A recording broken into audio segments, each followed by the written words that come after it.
for the Aurora City Council for Monday, March 20th, 2023 is called order. Will the clerk please call the roll? Mayor Kaufman? Here. Councilmember Bergen? Here. Councilmember Coombs? Present. Mayor Pro Tem Gardner? Here. Councilmember Drinsky? Here. Councilmember Lawson? Here. Councilmember Marcano? Present. Councilmember Medina? Here. Councilmember Murillo? Councilmember Sundberg? Here. And Councilmember Zvonek. Here. There's a quorum. Katie, Councilmember Murillo just joined the meeting. Okay, thank you. Item number 1A1, update regarding Ridgeview project. Tyler, as they pronounce that, Jekyll, Managing Director, Economic Recovery, Elizabeth Kosar, Economic Recovery Communications Coordinator, Christine Coombs, Director, Office of Homeless Initiatives, Eleni Angelides, Deputy Legislative Director. Who's going to start? Good evening. Kristen, go ahead. Tyler and Eleni aren't able to join us this evening, so it's going to be me and Kristen. I'm going to give Kristen a sec to share the slide presentation we've prepared for you to provide you with the updated on the Ridgeview campus. If you can save your questions towards the end, we're happy to provide answers. And if we can't provide them today, we are happy to get back to you. And actually, we don't need to save questions till the end, but we are happy to get back to you if we can't answer them today. So with that, I will let Kristen go ahead. Thank you, Elizabeth. Good evening, Mayor Kaufman and City Council members. I'm Kristen Toombs with the state of Colorado. I am the director of our Office of Homeless Initiatives. That's within the Colorado Department of Local Affairs, Division of Housing. It's good to be here with you. I have a few slides to walk through. And if you're visual like me, they're just a nice visual for you to have, and then look forward to your questions. First, I'm going to explain to you high level, what is the Office of Homeless Initiatives and how does Ridgeview fit within the framework from which the state works regarding homelessness. And can you see that my slide changed? Because I'm not familiar with WebEx. I just want to say, great, thank you for the nods, appreciate that. All right, so for the Office of Homeless Initiatives, and this is the case for this the state of Colorado, we have what's called the Making Homelessness History in Colorado Playbook. And you can see that on the right side of the screen. We have 4 strategies from which we work of making sure that no one gets left behind. So making sure we think about all of the variety of individuals that we're serving, from cultural background to needs. Then we look at how do we help people move from homelessness into housing as quickly as possible. So that housing focus. So how do we get there? And making sure we have the data on the need, the data on how we're doing, right? We've got to know who needs help. We've got to know how we're tackling this and if we need to pivot or adjust for that continual quality improvement. And then, of course, as the state, we are looking at all 64 counties and the communities there. So we look at that community-wide collaboration. You can see the rest of this here basically speaks to that. We at the Office of Homeless Initiatives implement that strategy by the state by providing federal and state resources to local jurisdictions and to nonprofit partners to create a continuum of homeless response for a variety of people in our state who need housing assistance. One of the pieces of that continuum is the Ridgeview campus, which we're excited to share with you. So, wrong way, sorry. All right, so we focus on what does the data tell us on those proven solutions to resolving homelessness. One way is, one of the pieces to that continuum, as I just said, is what we call supportive residential communities.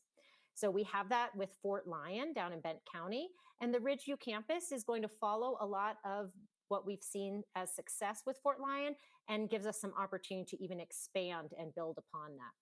We have at the state a piece of property that's in Arapahoe County. It's in Watkins, Colorado, and that's the Ridgeview campus. It used to be a Division of Youth Services campus that was closed down.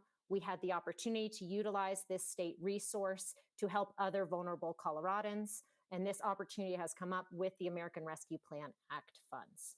So our goal is to convert this campus into a supportive residential community. What does that mean and how are we going to do that? I'm going to share that with you now. If you're visual like me, what do we mean when we say campus? What is this we're talking about? This is a picture of the property. There are more acres that are not developed around it that is also state owned. But when we talk about the Ridgeview campus, we are talking about this that's on the picture here. We are going to be working to, this was created as a boarding school purpose. So you'll see that there are some dorms, some educational buildings, and so on. So we are working to convert that for the new purpose. Sorry about that again. All right, so what is the new purpose? What are we going to convert it to? So one piece is transitional housing. So we know that we have people living in our state, in our communities that do not have housing. Some of those individuals are struggling with substance use or other behavioral health needs, and they are looking to have assistance with that. One of the challenges we hear loud and clear is that there aren't enough spots for someone to go when they are ready to make that change. And where do they go after? If someone does not have stable housing and they work on recovery, they are more likely to relapse if they don't have a safe place to go. So the campus will have a continuum of behavioral health services, particularly substance use treatment, and it will then have the transitional housing where someone can go after to continue on their path towards recovery and self-sufficiency. In addition, there is space built out on the campus that was utilized as a medical clinic when it was used by Division of Youth Services, and that is the great bones and foundation for creating a primary care clinic or a federally qualified health center. Both the substance use treatment and the clinic will be open to the general population as well. We know loud and clear that we do not have enough substance use treatment for our state, and so this would be open for others as well. So those are the three components. Now, how we convert this space that was a boarding school-like setting into this is what we are in the phase of right now. So first, I'm going to give you a little more background on this, and then you can see how we're going to get there. So the key part is that we have funding for it, right? So the state is dedicating $45 million of the American Rescue Plan Act, state and local sources, the SLFRF that you'll hear, that Treasury funds, ARPA funds. And then we will be through this master plan process. We have a third-party consultant, Stantec, that is starting that process with us. Very excited that that is now underway.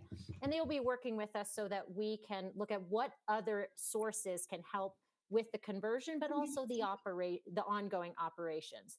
Medicaid will be a big one since it'll be providing treatment. We've also been excited to talk with partners like you all to talk about what makes sense to co-locate for existing partners and providers that would work with this population, and that we could have it co-located there. We envision having up to 300, 315 individuals using just the transitional housing space to give you a sense for scale within a year, at any given year. And so we are going to have a lot of individuals that we all are working to help resolve their homelessness, and they will be co-located at this site. So it makes sense for us also to look at how do we help bring existing providers to come meet with them, provide services, provide treatment, et cetera. And then, of course, key to this will be, as we mentioned in the beginning of this, data is really important. How are we doing? How is this making an impact? And what is the benefit cost of this? So we know that for all of us, to make investments and to see what makes sense for us to invest in this, we need to see what the impact is. So the bill also allows us to spend some of that American Rescue Plan Act funds on evaluation, and we'll be working closely with our partners on what it is that would be important data to know to be able to make those investment decisions. And I know I'm going real quick. So this is just the timeline to give you a sense of what's been happening and what we have to look forward to. So in July of 2022, can you believe it? It's almost been a year, that we had Colorado Senate Bill to 211 passed. And that gives us that 45 million in American Rescue Plan Act funds to put towards the repurposing of the Ridgeview campus. Starting now, we have the master planning process with Stantec. This is when we will pull together experts, funders, and other stakeholders. We have a steering committee, and there will be lots of stakeholder engagement and other public input. Again, we've created this framework. This bill has put forth what a basic overall vision is around the transitional housing, substance use treatment, wraparound services. But exactly what does that look like for whom? How do we partner together? We want this to be helpful to Aurora, to Arapahoe County, to all of Colorado. And so we want input from our partners for that. And then our aim is to utilize that master planning process, which will tell us the feasibility of the property. What do we need to renovate or convert to actually have it be used for this space? But it will also tell us what are the best practices and the details for implementing the programs to be effective. We will, after that master planning process, utilize that information to release RFPs or RFAs for both the renovations of the property as well as who will be the program providers and the treatment providers. Our aim is that in a year that the program will begin. This is an estimated timeline. I just want to highlight that. This is what we're hoping for. The master planning process will help us have a better sense for the timeline, but that's our aim. And then again, just to let you all know who aren't familiar with the ARPA SLFRF funds, those must be spent by December 2026. And we fully anticipate that these funds, the 45 million, will be utilized by then. As soon as we can get the renovations happen, depending on the cost for those, the remaining amount and the remaining time will go towards the beginning of the operations and the evaluation. I talked to you a lot and fast. I can go back to any of the slides, but love to open it up for any questions, comments. Mayor Sundberg, Councilmember Sundberg. thank you for the presentation. I love how it's boiled down. I like also how you have incorporated the need for substance treatment. Thank you for doing that. I think if we're honest with ourselves, a majority of homeless out there are experiencing addiction problems. Upon visiting the school ourselves there with y'all, we noticed it's almost turnkey for vocational training as it sits there now with a barbershop school, culinary, automotive, all of that. Will that be done away with? Will that be incorporated in some fashion for those who wish to advance somehow in the future, or are you going to do away with that? Great question. May I just answer? I don't want to. Please go ahead. Okay, thank you. I appreciate that question. I remember when you visited, so thank you for taking the time to visit. I'm sure we will have many visits scheduled in the future for you all and anybody else. So you are correct that was one of the things that's really exciting. I've been in the homeless field for 20 years. I've never seen bare bones like this or a facility set up like this to have so many different components to it. The aim is to utilize and capitalize what is on campus to create that holistic, comprehensive support for folks. Exactly how those vocational spaces get used is what the master planning process will help us determine.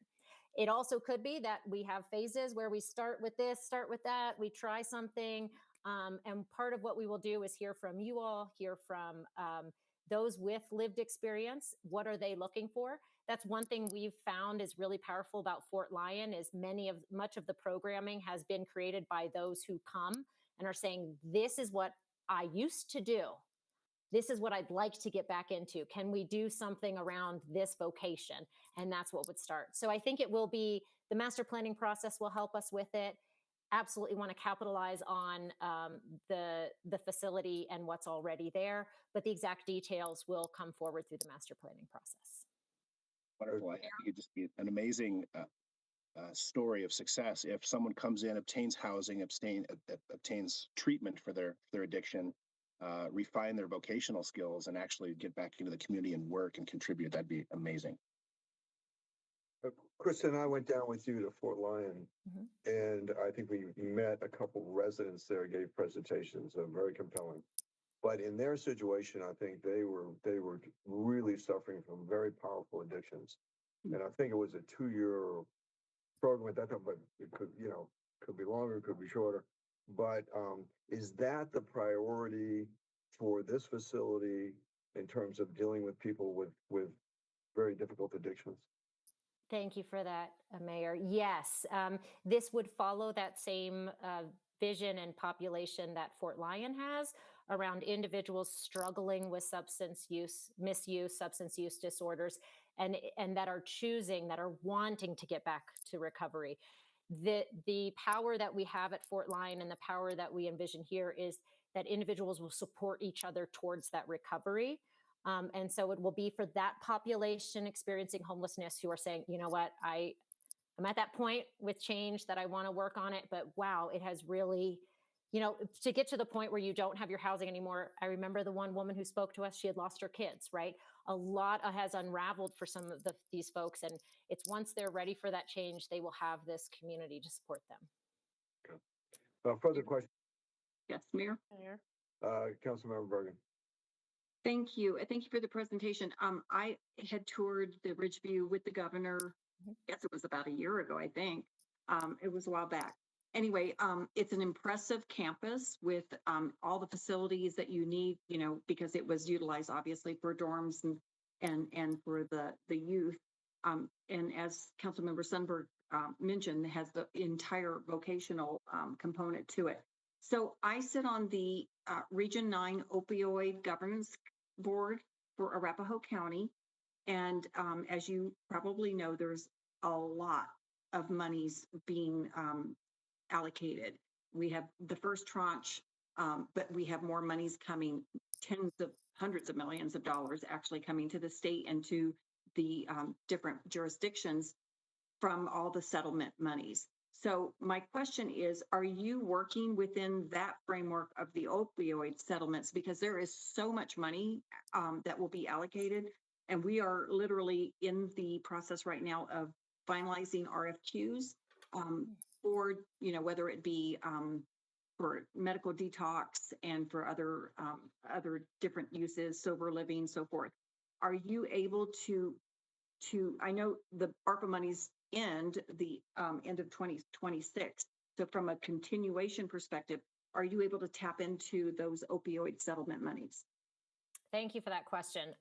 All sources are on the table to consider, and part of the master planning process will help us with that to see, okay, we need to finalize and solidify what will be happening here, what that budget, that ongoing operating cost will be. And that's part of, you're going to hear me, the master plan process. So we'll come back to you shortly as that's going and share with you, but we need to nail that down to then be able to see what's eligible and what costs are we talking about, what can already be covered with Medicaid ongoing because it's treatment and what can't be, that maybe the settlement dollars or other funds would be. I know we've talked with some about, of this population, who are we spending all this money on a repeat jail use or repeat ED use? Would it make sense to reinvest here if we're going to see a reduction in that utilization? So I think, yes, that's one of the sources for potential on the table.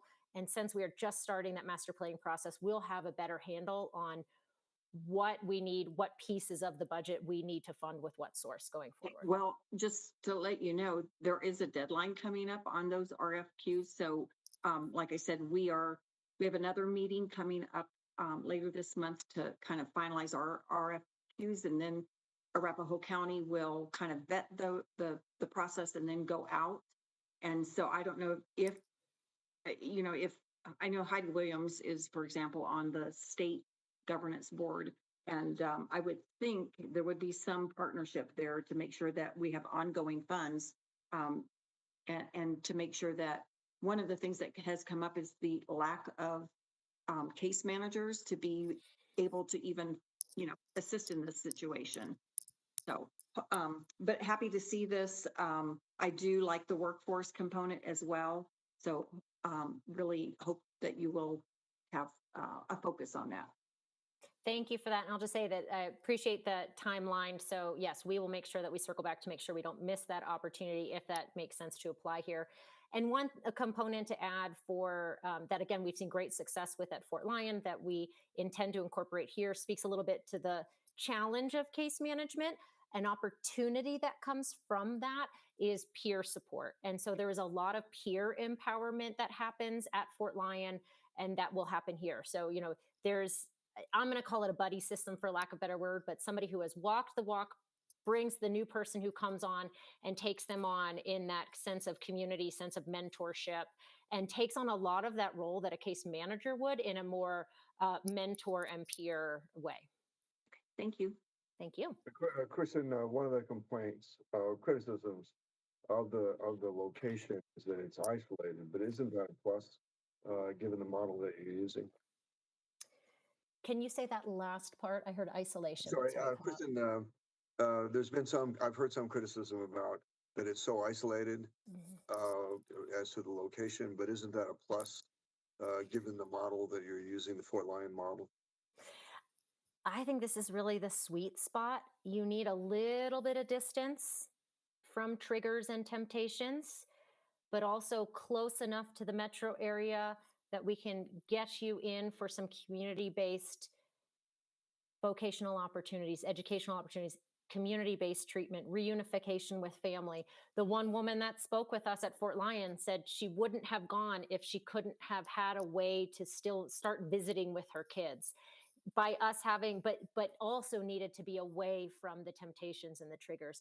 So it's a balance between distance and connectivity. Can you imagine if you tried to have this right in the heart of where we see a lot of homeless activity? That would be challenging. And so you're right that it's funny depending on who you talk to, it seems far away and it seems in someone's backyard. So I think it's relative to where you're located or what your vantage point is, perspective is. What I can say is that the aim is to create an environment where people feel supported so that they can connect with the community, because that's one of the challenges. You leave this space. We don't want people to feel institutionalized and then they relapse as soon as they enter the community. So this will allow them in a way with case managers and supported transportation to enter back into the community in ways that support their recovery. I will say that that's part of what we're working on is transportation. It's definitely one of the details is how do we ensure that there is adequate and transportation. So that's one of the parts that we'll be working on in the master plan as well. But you plan to have as many partners as possible on the campus, right? Yeah, exactly. Of providers. Fair. Further questions? I'm sorry. Fair. Councilmember Combs. So following on from that, I understand the idea behind having folks not right in the thick of areas where they may be connected to temptation and using. And you said the transportation is part of the master plan. But there are a couple of questions I have for that. Given the location, who would be the target population for the health center and the treatment services that are community members not living on the campus? Because, for example, for me, and I live closer than a lot of people, it's still a 30-minute drive for me to get there from my house. And so my constituents and folks in my area, that's still an hour total of transportation in a car, and there's no public transportation. So is there any plan to implement any type of public transportation? And then the other question is not just the target population for community members accessing the site, but also for employees. The behavioral health workforce, I understand the peer component, and that's great, and it's a great vocational opportunity, but you still need clinicians to supervise those peers and to provide the more intensive services. So how are you going to attract a qualified workforce to come that far away from where most of them live? Like, is there going to be bonuses, transportation support? How are you going to address those aspects of the kind of far distance, I think, in many people's opinion? Thank you for that. So when it comes to the first part of your question around the clinic or the center and the treatment, so one of the things we know that there are not enough treatment beds. So this will be, and that's a little different than a clinic where this might be where you come for primary care, right? So I think it's coupling out what are the uses and what would the transportation pattern look like. Medicaid can cover and provide transportation for treatment. for medical care. So that's one piece, is that someone could get that. They don't have to have their own car for that. So that would be one piece. It's going to cut, and that's part of what, again, the master plan is going to help us dig into, is what of those aspects can Medicaid provide the transportation, and what kinds of services or care will that not be the case, and what do we do for that? What I would say is that there is stigma around going for treatment, substance use treatment. And so having something that isn't in the day-to-day where you typically would go in your community is, and it's kind of a little out, is a benefit to some people who want that. It won't be to everybody. Again, this is a piece in our continuum. This is a tool in our toolbox, but that's one of the pieces. It is a growing population out there in that area. There are actually a lot of homes in that area, developments in that area. So we could see that people utilize that clinic. We could see that they don't. It will be set up in a way that it'll be sustainable, even if it's just utilized by those who are residing on the campus. But we wanted to, if we have this asset, we wanted to make sure that it was available to others. Then your other question, workforce transportation, right? So workforce transportation, part of what we are looking at, and again, we'll talk more about this with stakeholders even more, is that with 300 people being served each year, think about all of the different places that are set up throughout the metro area to serve those 300 people that people commute to, that already have existing staff. Part of what we are looking at with those partners, saying, okay, if your whole entire caseload is here on this campus, does it make sense for you to commute to there, or do you commute to here? And what does that look like for, again, it'll depend on the program, the program that they offer, the services that they offer. But this will be a strongly co-located place of a high volume of individuals that they serve now, where they might have to go to different places. The other thing is, many of these individuals will probably be living outside or in very dynamic ways that makes it very challenging to serve them. And by having them in a single place where they are more stable and you can connect with them, will make that process, that case management, that care, that treatment actually easier. So there will be trade-offs. It might look a little different for those caseworkers or those providers. Then the other piece is, yes, there will need to be staff that are just there, that are here for this facility. And part of our RFP process will be looking to have applicants for the maintenance, the facilities and operations, and the programming to tell us, how are you going to attract that workforce? What will that look like for you? Are you going to relocate people? Are you going to add people? What is that transportation? Would you need bonuses? And we're going to look to the experts to tell us what they think they will need in order to successfully operate this. Further questions or comments? Seeing, I just want to thank you so much for your presentation, for the update, and for letting us know where we are in this. The city of Aurora did participate with some of our ARPA dollars, and so we have some skin in the game, at least on the capital construction side.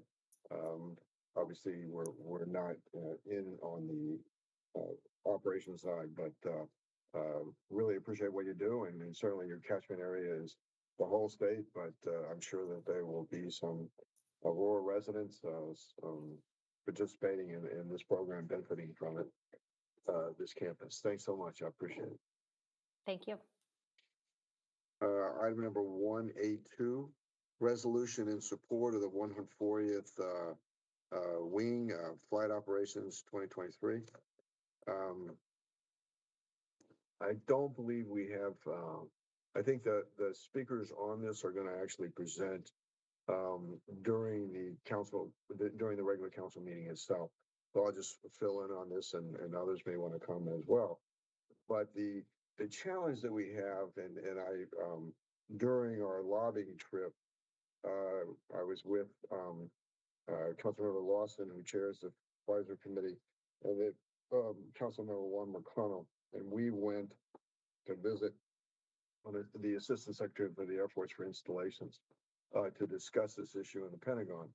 And the problem that we have is that the Colorado Air National Guard has the F-16s, which are really the heart of the Colorado Air National Guard. And so they're being phased out. And so the service life for the block of F-16s that we have begin to expire in 2028. So those aircraft will be phased out of the system. The replacement aircraft is the F-35, but unfortunately there are not enough F-35s to go around to all the Air Guard units that have the F-16s that are being phased out. And so if we don't get the F-35, then there's no reason to really have an active runway. That's really what gives us organically the reason to have an active runway at the base. And so once you do away with the 140th, all the support units for the F-16s also go away. So it's a real problem. Congressman Crow is working on it. When we were in Washington, we also met with Senator Hickenlooper's office and Senator Bennett's office and discussed this particular issue. It was mentioned by the Secretary of the Air Force, I think, the possibility of F-15Es. And so that's a possibility. But outside of that, I think there really are no other platforms available to us under what the Pentagon is trying to do right now, Department of Defense. And so it's an issue for us. I think it's a national security issue. It's an issue to the heart of the Air National Guard, and it's an economic issue for the city because the things that they're talking about replacing the F-16s with like a cyber unit. I mean, that's people and computers and laptops. It's not the kind of investment that's required in F-16. So with that, are there any other comments? Yeah, Mayor. On the resolution? Councilmember Bergen. Yeah, thank you. As you know, I mean, for years, both on the Accelerate trip and then also just the regular city lobbying trip, we almost every single time. In fact, I was with a couple of the council members and some aerospace executives on 2 occasions, meeting at the Pentagon with the Secretary of the Air Force, and then of course we addressed our congressional delegation on exactly on this subject on the F-35s, and if we couldn't get the F-35s, we were told years ago we could not get the F-35s. So we focused on, getting the newer, whatever, I don't remember what the planes are, but that's the F-16s and so forth. So I guess my question is, I understand we have to keep pushing on this, but why did Congress not act on this earlier in respect to Buckley Air Force Base? Well, we lost the first round for reasons in terms of, I think it was the maneuver areas that we had were there's some short failings there, and the fact is, and we compete. There's a limited number of F-35s. We're competing. One of the issues that I didn't mention was to get a newer block of F-16s that would have a longer service life, and so what that would do is keep us in the line longer for the F-35. But the fundamental problem, that's according to Congressman Crow, that there's so much pressure on the F-16s right now, the newer block models to go to Taiwan, to now Ukraine's requesting them. So there's a lot of pressure on the ones that are there. So it's a difficult position, but I was really glad that the Assistant Secretary of the Air Force mentioned something that hadn't really been talked about before, and that's the possibility of the F-15E. Further comments or questions? Mayor Sundberg. Councilmember Sundberg. I'm not an airplane aficionado, but I heard from a Air Force veteran recently that the F-15 is being brought back with some modifications, and it's a dual engine. Anybody here knowledgeable about that? Well, I think that's what the Secretary, what I just mentioned, but the Assistant Secretary of Defense mentioned that there was a possibility of F-15s. That's advantageous still. Further questions or comments? Seeing none, is there any objection to moving the resolution forward? Seeing none, the resolution will move forward. Item 1A3, Aurora Economic Development Strategy. Daniel, is it Zanowski? Krasnowski. Okay, close. And actually, you get Janine Rustad this evening, your Director great. of Planning and Development Services, as Daniel is taking some time off. And I believe I was going to have some help sharing the presentation. Yep. Tell me which one. The Economic Development Strategy.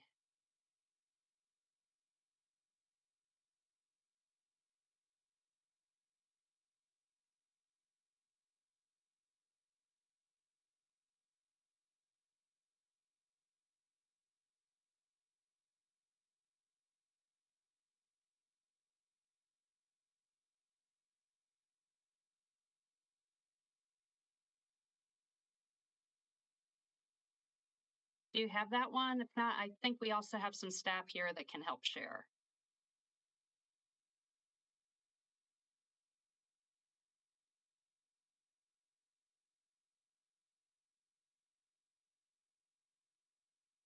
No, I haven't.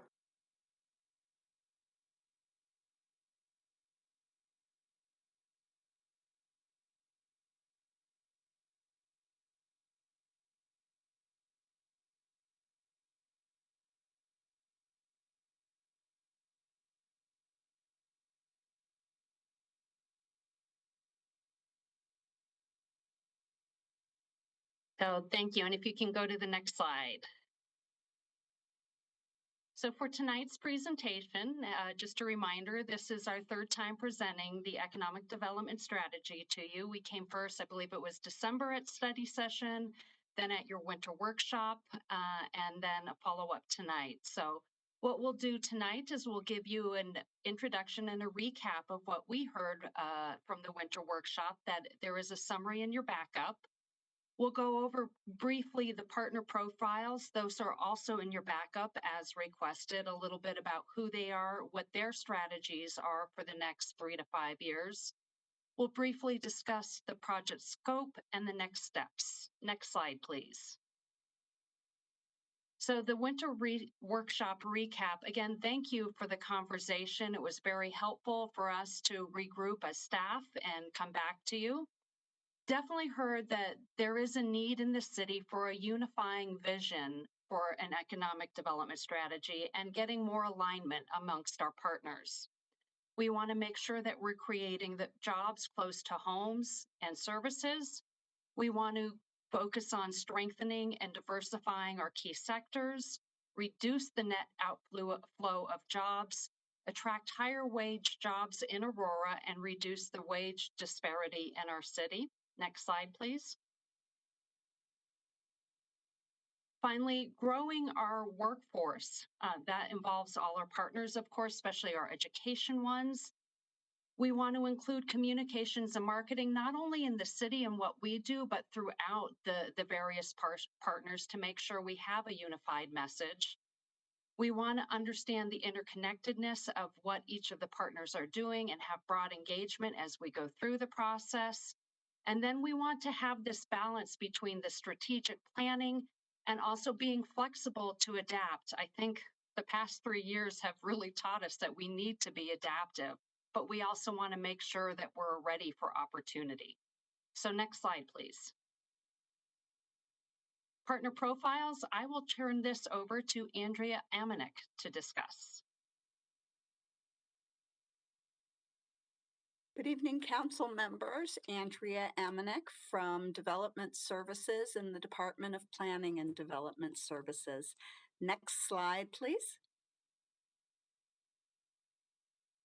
So in your packet, you will find actually 6 partner profiles. Visit Aurora, the Aurora Chamber, the Aurora South Metro Small Business Development Center, Aurora Economic Development Council, the Fitzsimmons Innovation Community, and based on questions that we received, also we have added Arapahoe Douglas Works, which is our workforce development center in this region.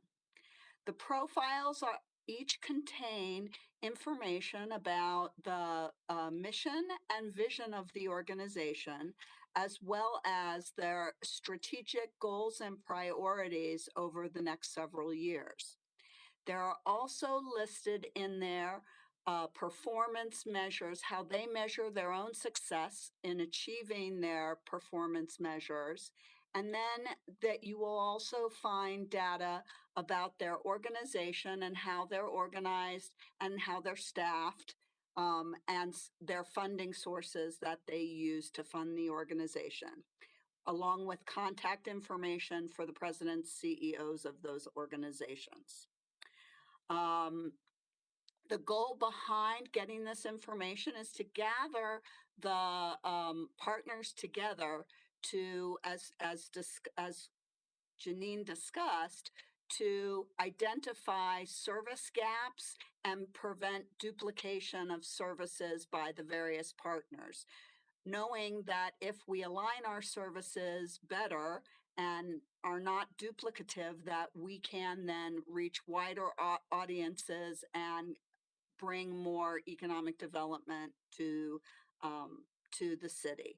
So that's the goal of those, getting those together. And these small dossiers are a little larger than the ones we had included before with additional information. And it would be our intent to flesh this out during our meetings with the partners.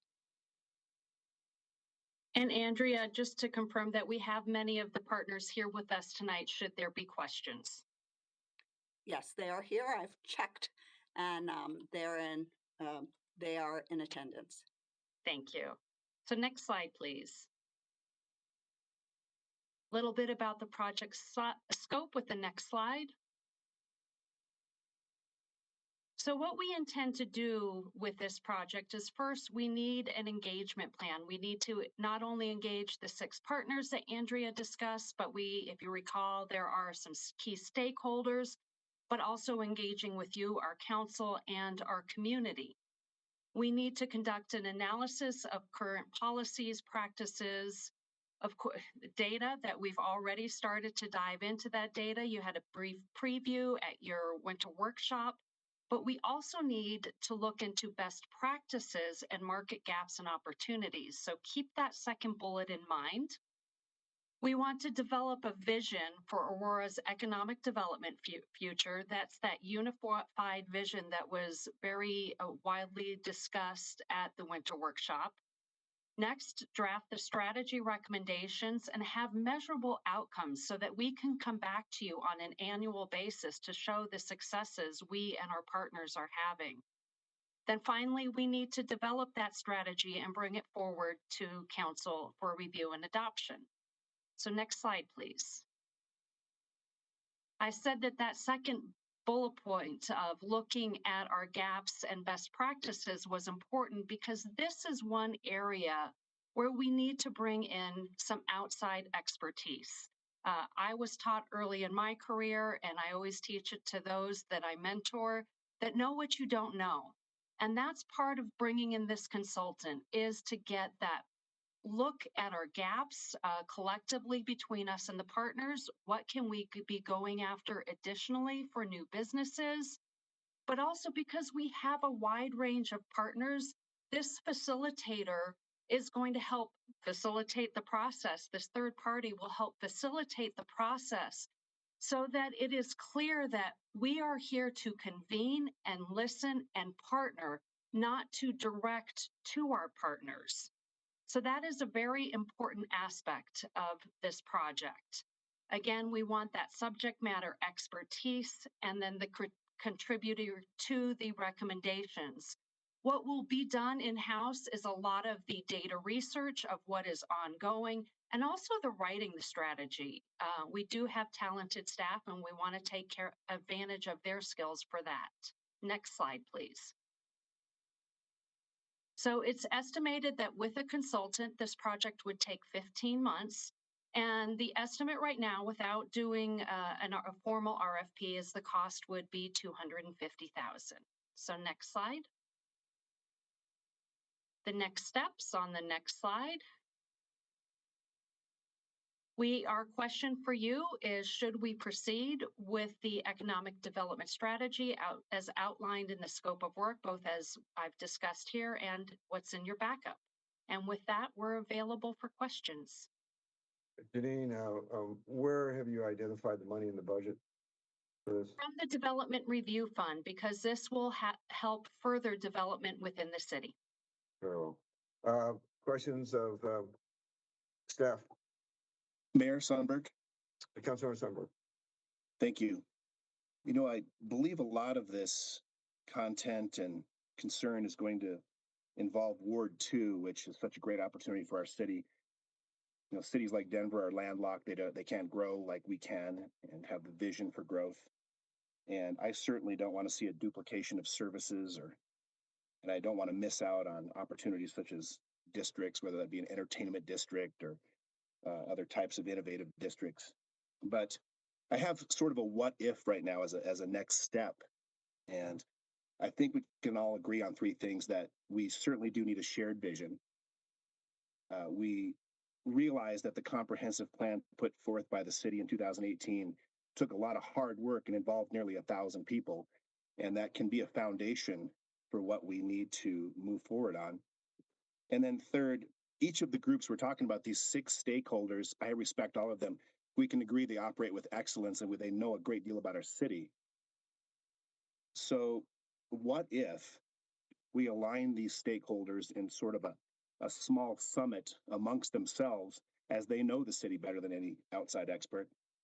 Start with a 4 to 5 hour summit in which they can hammer out unifying economic growth strategy. And from there, let's look at that condensed study from them and see where we're at. And if we don't like it, then we go forward with something more in depth. It's just a thought, and I'd like to know your thoughts if that's permissible, Mayor. Yeah, let me just go for it and go to Janine. I just think that the reason why you're bringing in a third party is to, I think the problem of using people that are here now is they're going to stay within the comfort zone. And part of this, I think, is if you're going to optimize whatever strategies could be developed, might very well be something that they're not doing right now. Janine, can you comment? Yes, and part of the reason of bringing the third party facilitator in, again, is that neutral face. We want to make sure that we're keeping trust every step of the way so that there's no suspicion of intent of the city to try to direct things. So I think that can be part of the strategy. And then the other part is once we get that vision or a unifying growth strategy, as you've defined, is coming up with that action plan of who are those prime, and we discussed this at study session, so I'll keep it brief, but who are the primary players for each of the actions coming out? Who are the supporting players? Because this isn't going, there are certain things that one group will do, but a lot of this will be partnership and helping refine that. So really to keep the momentum going, to get what we need to realize the full potential we have amongst the city and the partners, we feel as staff that this is an appropriate approach to take. We've looked at what other jurisdictions do, jurisdictions that have groups like AEDC, not just those that have it all in-house. Hopefully that answers your question. Further questions? Mayor, Councilmember Lawson. Councilmember Lawson. Janine, I have a question. I just wanted to get some clarification on something. On the project scope, when you stated that you're going to reach out to the community, what does that mean? When you say community, do you mean community that these organizations work with, or do you mean the community? I just want to know what you meant by that. The community at large. I am a big proponent for engaging the broader aspect too, because while these organizations will capture a lot, we still have others who might be not necessarily heard through a traditional process. So we want to make sure we get into the community as well. And so, Mayor, can I just do a follow-up? Oh, please. So when you're doing this community engagement, a lot of individuals may not know exactly what these organizations do. So I'm just interested, I mean, you probably can't tell me now, but how you're going to put this information out where people can actually have input that you're wanting from the community. That is something definitely we will be developing, and it might be having something in the beginning where it's an introduction of the partners, because you're right. There may be more folks in the community that are familiar with the SBDC or our internal small business folks. But getting out the breadth of everything that's done, because it is quite phenomenal. And then as we're developing the strategy and we have those action items, making sure, again, we're getting the feedback loop, not only from the partners, the stakeholders, but our community on those as well. Further questions? Mayor. I'm sorry. Who is Sunberg. that? Councilmember Medina. Oh, sorry. Go ahead. Medina. Oh, is that? I'm sorry. No problem. Okay, Thank you, sir. Councilmember Medina. Yes, sir. Just to kind of piggyback on Councilmember Lawson's, I can tell you from having worked with the city prior and even to today that our strategies as far as reaching out to communities is dismal at best. And those are facts. Having gone to many meetings where you get 5-10 people, and then that's supposed to represent the community. Why are we always getting consultants from outside to kind of give us this perspective when we're not just going to the source itself, which is our constituents? That's what we're bound by. Do they not have any idea of what they want to see in their city? Is it just us that gets to have that privilege?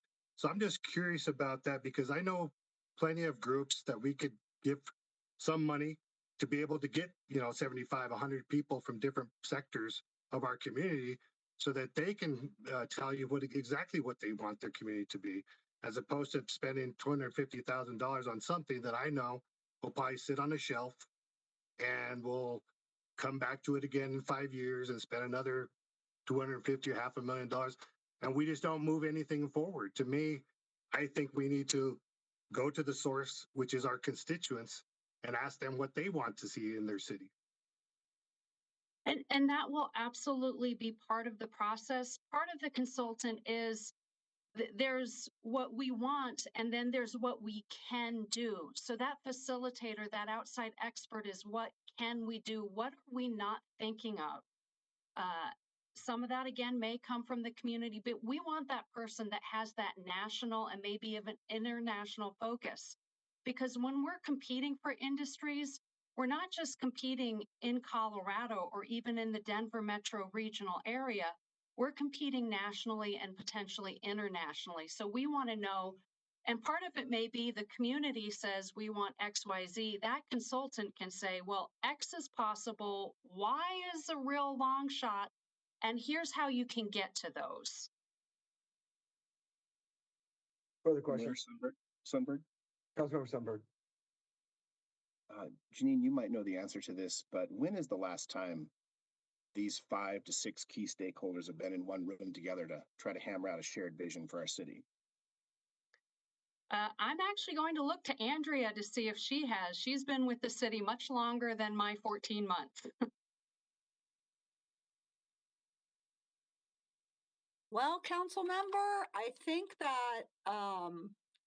that there were some early economic development strategies when I first arrived at the city, which was 2007, and we've been consistently working with the partners since that time, and they each have a separate niche. So I don't know that since the early 2000s we've updated. Thank you. I know they have a separate niche, but they intertwine and need to work together. For example, Bruce from Visit Aurora might want some more sports that ADC could bring to town as far as a facility, or so I think there's some overlap there, and maybe these groups are siloed, and we're not seeing an aligned vision as a result of that. Just a thought there. Further question? Councilmember Bergen. Yeah, I honestly think there should be a lot more work done before we go to a study. I think what Councilmember Sunberg said is let's let our partners get together. They have the expertise. Let's see what they come up with before, moving forward with this. And, I think they can probably give us a lot of information and we can move from there. Further questions? Mayor. Councilmember McConnell. Thank you, sir. So someone mentioned, the importance of getting people out of their comfort zones with this, and I would agree with that. And part of the issue that I see with how this is currently laid out in the proposed scope of work is that we're kind of defaulting to the comfort zone with who we're considering partners. Part of what I would like to see us do is expand that part of the group. I really feel like that we need to actually be inclusive of voices that are typically not at the table, and really be focusing in on parts of our city that have been historically marginalized and underinvested in. I do know that there are a lot of community groups and business groups as well who are predominantly folks of color. A lot of them are immigrants to this country who organize themselves to advocate for themselves, but I don't see them necessarily represented with these 6 players. So I'd like to see this kind of get workshopped. I feel it's inverted, where we actually, the folks that are kind of identified in tier 3 need to be lumped into tier 1 as well and brought to that table in terms of, hearing and steering the goal of this. So I feel like we're kind of on the right track, but currently those priorities aren't right. And I think we're going to end up in a similar place to where we're at if we don't actually bring more people to the table. 51st largest city in America without an economic development plan. That takes some work. Further questions? Mayor Sundberg? Councilmember Sundberg.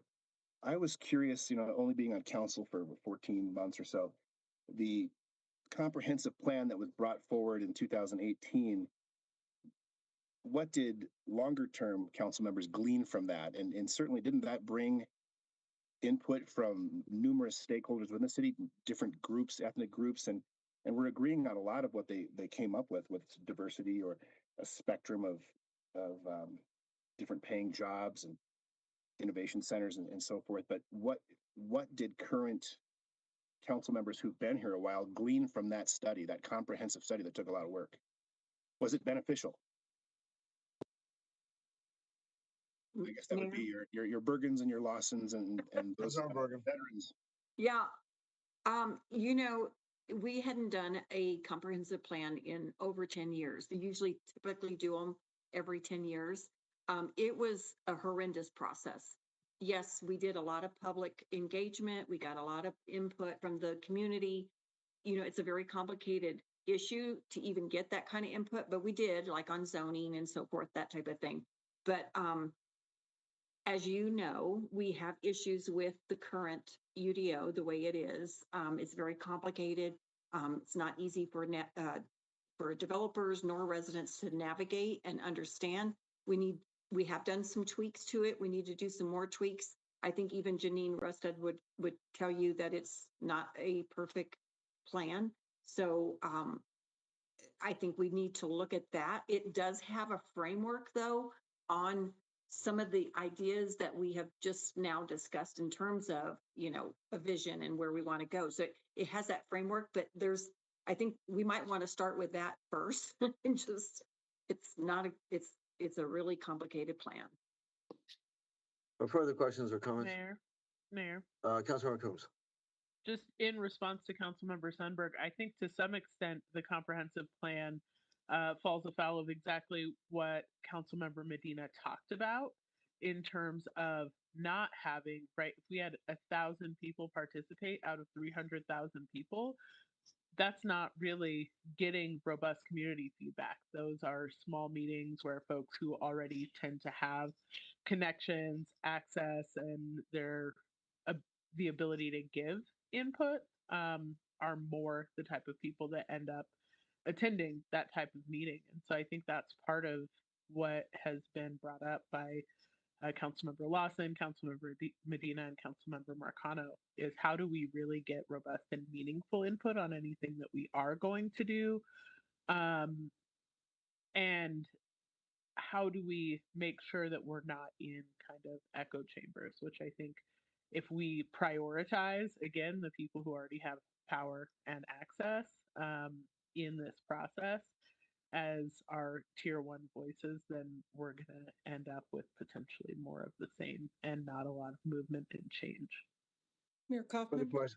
I'm sorry, Councilmember Lawson. I don't have a question, but I just wanted to kind of add on.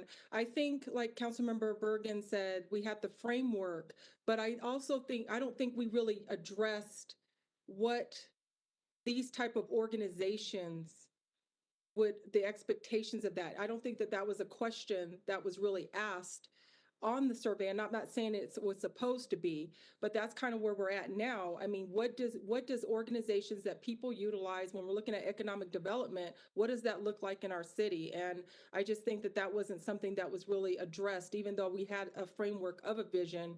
To me, it would have been nice if some of the questions would have been addressed to some of these things that we're doing right now. So that's just my thoughts on that. Are you talking about the 2018 study? Yes, yes, okay. Mayor, yes. Okay, further questions or comments? Mayor. Councilmember Mario. Thanks, Mayor. Yeah, so a couple of things. I think I definitely see value in, having better coordination and alignment for sure. So I wanted like to uplift that part of the plan that I think makes sense to me. I think where this falls a little bit short is just around like the concept of community wealth building. I know that's something that we had kind of talked about loosely being incorporated, and I guess I'm not feeling that kind of expressed in the proposal as is. So I would say, like, when I think of economic development, and I guess to piggyback on some of the comments that have already been made around, discerning and really being critically about what we define as, community input. I would uplift the comment made by Councilmember Medina around like other organizations that are well positioned to support with that if we did move forward at some point with economic development study. I'm not sure they would hold, like a consultant, I'm not sure what everyone's capacity or capability looks like, but certainly organizations that could probably, do a better job than like a random consultant, like quote unquote, like engaging community, right? I'll never forget my like first community engagement series that the city held, where it was 3 individual meetings and it was like almost the same people at each meeting, and they got counted 3 times. So it was 90 people, but it really wasn't. And it was the same people that typically show up to all the other things too. So that definitely is like a concern. So I wanted to uplift that point too. If we did move forward, I would support some sort of subcontract or, with another organization that, has the subject matter expertise specifically in Aurora and has existing relationships with communities to get them engaged. But I would say my biggest kind of point is around the community wealth building. Like I don't see how you have an economic development strategy without contemplating kind of the equity part of the conversation and how we can uplift people who are already here, right? As opposed to like importing in wealth when you're just bringing in, large number of of jobs, primary jobs. Some are well paid and some are not. But to me, economic development is very much contemplating how do we support those folks who need support with that economic mobility. So I guess I would just offer those thoughts on my end. Thank you. Janine, closing thoughts? I think all of this is very good input, and that with a yes to move forward, we'll incorporate more of this into the scope of work. It is by no means final.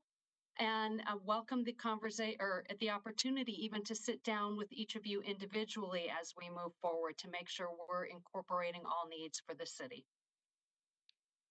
Thank you. I'd ask for a yes vote. I think Aurora has been a dumping ground for low-wage jobs, and I just know we can do better. All those in opposition to having an economic development plan move forward? Gardner. I'm sorry? Gardner. Councilmember Gardner in opposition. Who else? Mayor, I have a question for you first. Please. This will require final approval through a resolution of some sort during a regular meeting. Is that correct? Yeah, that's my understanding. Am I correct, Janine? It would come forward as a budget item to approve the final scope of work and consulting contract. Okay. So I would like to see more detail before approving this. So I'm a no for the moment. May I ask a question also? I'm Steinberg? also a no. I'm a no as well, Mayor. I object also, Jurenski. Medina as well. Coombs. I'll object. Congratulations. We will not have an economic development strategy. Mayor, Mayor, we voted against a study. We do not have an economic development strategy as a city. 2A, Mayor, consideration to appoint one member to the Public Defenders Commission. Katie? Okay. Mayor, I believe that these next items are on consent calendar and can be moved forward together. Is there an objection to moving item number 2A to 2C forward? Item number 2A and 2C to 2C, 2A, 2B, 2C will move forward. Item number 3A, monument signs. Daniel Jurenski. Thank you. This is something that came before the PED committee, and this is with the Lamar Group, and this is involving electronic billboards. And just as we were having in the last discussion, like the city needs to do a better job of getting information out to constituents in Aurora, all parts of Aurora. It dawned on me that this is actually something that would really, really help with that, with communication with our residents. And these digital billboards can be put pretty much, anywhere in the city, and we would have leases in place. This is something that I very much support. It is also an opportunity to generate revenue for our city. And I believe out of 7 slides that will rotate, we get to, as the city, we get to have one of those slides to push out whatever information we want. So if we're hiring police officers, firefighters, if we want community input, on economic development, whatever it is, if there's an Amber Alert, anything that we want to push out and communicate with the city, I think this is a fantastic way to do it. I believe that Lamar has presented some slides, so I'd like you to see what these actually look like. They're really nice. I think it'll look really nice in different parts of our town. And with that, I will go ahead and turn it over to, is Steve here or is Peter here? Who's here from Lamar? Steve and Peter are here. Yep. Great. Whoever wants to present, I would like to turn it over to you guys. Yeah, I'll let me go ahead and present my screen now.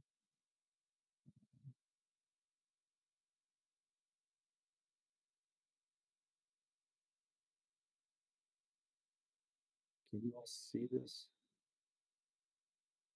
screen? Yes, we can. Okay. Let's see here. 1 second.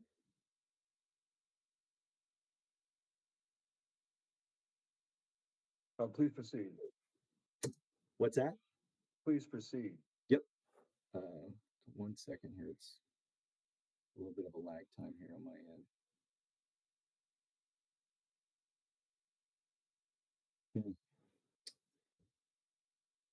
It's not working in the full view, full screen. So my apologies. Can you still see that screen? Yeah, we can. Okay. So a lot of you have not heard of Parkey, and I thank you for giving me the opportunity today to share this sole source private public partnership with you all. Parkey is a digital city communication device located on government-owned property. Each one is uniquely designed to promote and complement the surrounding area, which becomes a source of civic pride for the community. A Parkey provides an attractive medium to promote the vision of and provide passive income to local governments. Many jurisdictions throughout the country are searching for new and innovative ways to increase revenue without overburdening their constituents with additional taxes. The Parking program is designed specifically with this purpose in mind. It provides much needed revenue to a city with zero taxpayers funding. And zero is zero. So the operation, maintenance, design, everything is at Lamar's cost, zero cost to the city. So it is owned, operated, maintained, and constructed by Lamar at zero cost. The custom designed to promote the city's vision with artistic enhancements that complement the surrounding area. So you may have one design that you like on the fire department's property that promotes, kind of has the branding of the fire department. You may have another city communication device on the library's property that kind of promotes the vision of the library. So it doesn't have to be a one design fits all. There's many options. So I put some of these messages on there that you currently have on your website, and you also use some of Lamar's products already to get your messaging out. But there's a few different designs that we put together. Of course, there's many options, but as you can see, it promotes Earth Day. It can promote, homeless awareness, which was one of the topics today. COVID messaging, we used some of our messaging for the governor during COVID to get some messaging out to the residents of Colorado. Now hiring, Amber Alerts, emergency alerts. So there's a lot of options to the city to use this for whatever they feel is necessary at that time. In real time, we can change it within seconds. It does not have full motion, so we're not talking about a video. It is a static image, instantaneously changes to another static image. So the benefits, it provides the city with a dedicated slot. And people say, well, how many slots do you have? We have a total of 7 sponsorship slots, and then 1 slot also the city uses for whatever it would like. And in those sponsorships, the city would have control over those sponsorships, so that content, so that it ensures that there's nothing that conflicts with the city's vision or the city's messaging. It also has a steady revenue stream through the city through the sale of sponsorships. Again, potential locations, it's anything owned by the city. It's not meant for sidewalks, medians, we're talking about parcels. So a place where the city thinks it's a good fit. So we may say, hey, it's a good fit over here. And the city says, no, that's not a good fit. So we're not looking at putting them where they don't belong. We wouldn't put them in residential areas. So it's wherever the city feels is a good fit for getting their message out. There's many different sizes, and it's based off of what you think is appropriate in that location. So some of the larger sizes that we have is, those are typically along CDOT controlled routes. So the traffic is flowing faster. So you have a little bit larger than you would in the town, in the city limits. Promotions, again, like I mentioned, it could be used to deliver public service announcements, civic events, celebrate holidays, honor veterans, whatever you would like.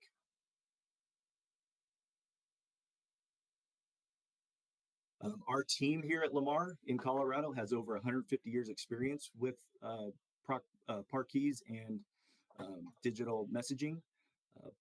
So we have myself, I'm 22 years into Lamar. Our general manager is almost 30. So that's 50 years just between the two of us. But we have a team in Colorado Springs, a team in Thornton, and a team in Fort Collins.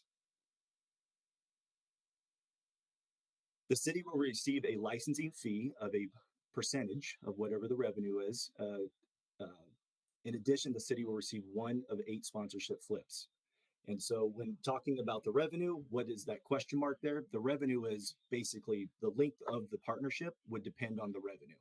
So we have a 20-year, we're in year 2 of our 20-year RTD sponsorship or agreement. So it just depends on whatever the city's comfortable with as far as a long-term or short-term partnership. These numbers are based off of a hypothetical. These are older numbers, but based off of 6 locations, this is what could be brought into the city, but we anticipated it's even higher than this now. And so we are open to a pilot program if that's something that the city feels could be beneficial.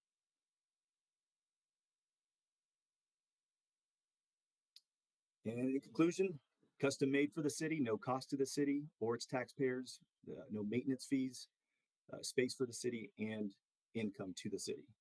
And one thing I wanted to share is that we have some of these products in Nevada, in California, and here in Colorado.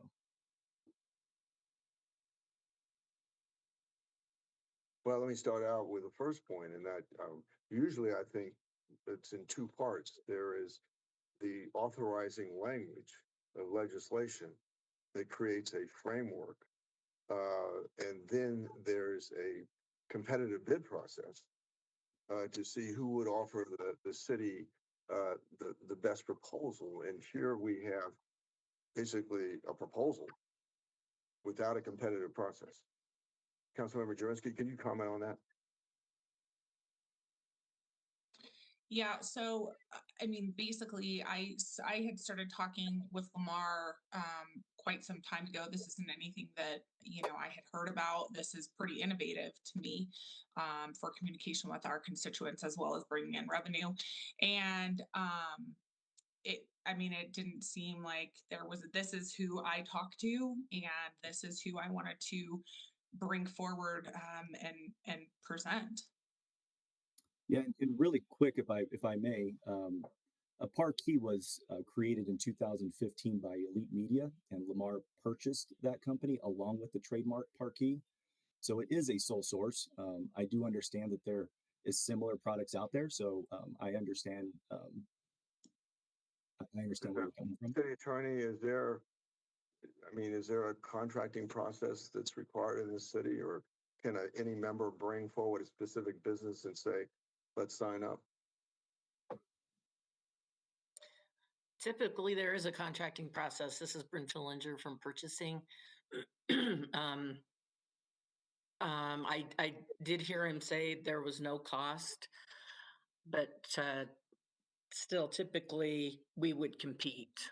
And if there are others out there who can provide the same service or the same product. So what we really need is a framework so we can issue Right. basically an RFP, from that framework. And so legislatively, this should simply be the framework. Mayor? Councilmember Oregon. Yeah, this came to PED last month, and we, discussed all the issues in terms of whether the city could have input, and a lot of that was addressed. One of the suggestions that was made at PED was that we do it as a pilot program and see how, choose one location, maybe at the city center, at the AMC, and see how that works. If we did a pilot program, then we wouldn't have to do an RFP, would we? Staff.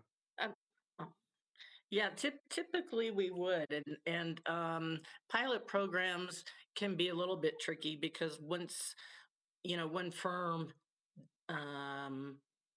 conducts the pilot, then it makes it hard to move away from that firm unless the pilot was unsuccessful.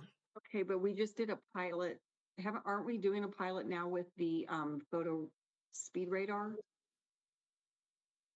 We didn't do an RFP. I think that was it was a single source, wasn't it? Jason, I'll ask you to jump in. I think that was a single source, wasn't it? That's my recollection as well. Yeah. We did not do an RFP, and I think they did it as a single source. Right. And why was that? Was that because of unique technology? Yes, Mayor. Yeah, that was correct. It was a single source because of the Pete Schulte, City Attorney's Office. Yeah, because of the technology. Patented, I assume. Further questions or comments? Mayor. Councilmember Combs. Well, I don't know if folks have further comment on this particular portion of the item. Mine is a separate question. Okay. Further questions or comments? Mayor, City Manager, I've got a comment on this. Sure. Several years ago, at probably a spring workshop, we came forward with some revenue raising ideas. this sort of thing was one of them, where there would be advertising on city property. Council at that time was kind of cool to the idea, but it would, as I think you said, take some discussion about the type of the way to to market this sort of thing, where we're basically using city property for advertising purposes. So that's a discussion sort of prior to, I think, moving forward with something like this. Further questions or comments? Mayor. Councilmember Combs. So my question is kind of more perhaps on the enabling legislation type of direction, which is, it sounds like you guys discussed in PED, but how does it work for a jurisdiction to kind of set limits on what gets included in these types of advertisement without getting into, for example, First Amendment issues? Can we say we don't want X, Y, and Z type of messaging without having lawsuits regarding the First Amendment? To the vendor. Yes, absolutely. So you 100% can control the content. You have something similar in your transit agreement for the advertising on shelters and benches. RTD has that as well at the public forum messaging. And we have had zero conflicts with these devices in all jurisdictions, so not a lot of them. So we have had no content issues. And Lamar has high standards as well. Our partnerships with the city or any private landowner is to partner with them. It is to promote them. It is not to conflict with anything. And so we have high standards as well as what is put up on these Parkey messaging devices. Mayor, a follow-up? Councilmember Combs.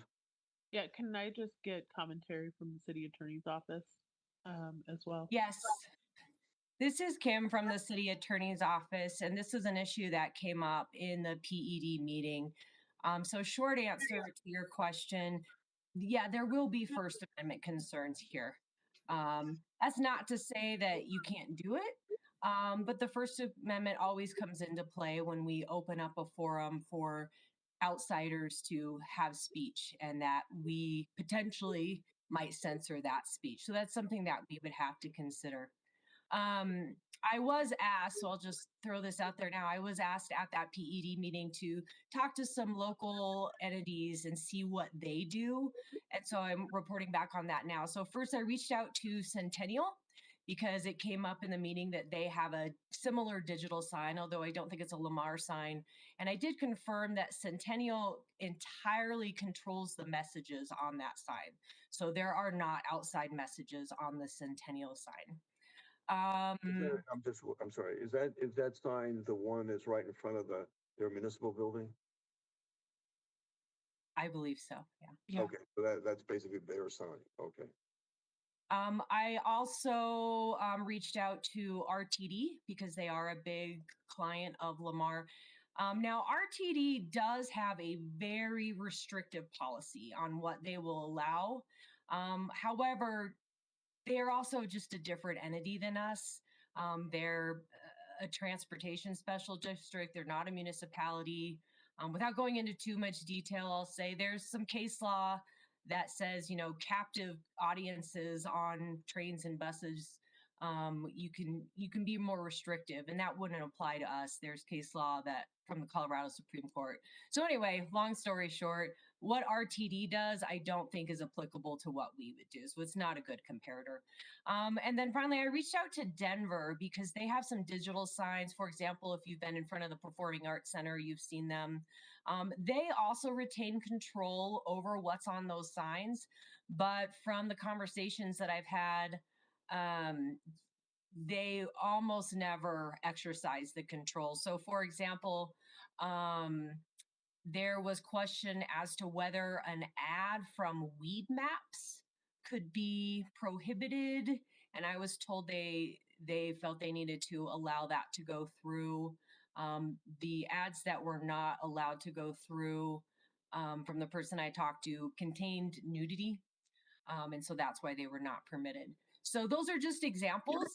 We don't have to adopt anyone else's policy, but I did want to report back on that. The safest way to do this legally is to completely control the content and not allow outside ads. The downside, of course, is that we're not getting revenue for us or for Lamar. Another way to do it is to have no control from the city over the ads and entirely put it in the hands of Lamar without any input from us. And that would likely get rid of the First Amendment concerns, but then you might have content on there that you and your constituents don't like. So those are my comments. If you have any other questions. I have a question, Mayor. Can I say? And then Councilmember Jersey. Did Kim, did you reach out to everyone that was suggested by the client? Yeah, they sent a list of mayors and city council members for cities that they're currently operating these signs in. Did Kim, did you reach out to, besides Centennial and RTD, did you reach out to the suggested?